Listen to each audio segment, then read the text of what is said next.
Hallo, ich bin Keith O'Brien, ich mache Musik für die Produktion Maria Stuart. In diesem Stück wir versuchen ein paar Stimmen zu schaffen. Der eine ist so dieser königliche Hof, versuchen also ein System von Vernunft und Rechtsordnung und sowas zu schaffen. Und der andere dann ist die Emotion von Todesstrafe und Leid und Leidenschaft, was auch durch dieses Stück durchfließt. Also das sind zwei ziemlich Gegenpole fast.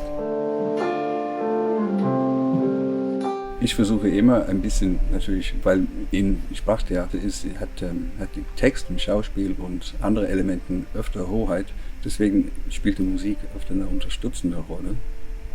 Und deswegen versuche ich nicht zu viel in die Text oder die Textverständlichkeit einzustoßen, sondern das zu untermalen oder irgendwie eine andere Farbe geben.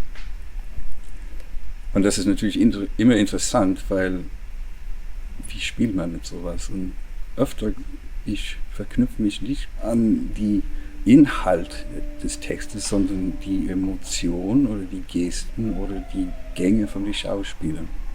Sehr oft bestimmen die Fußtritte die Schauspieler die Rhythmus, von was sie spielen. Oder die Lücken im Text oder solche Dinge.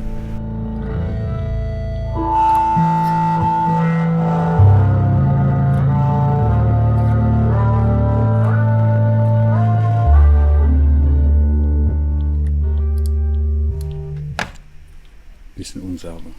Ach, komm mal. Ungefähr.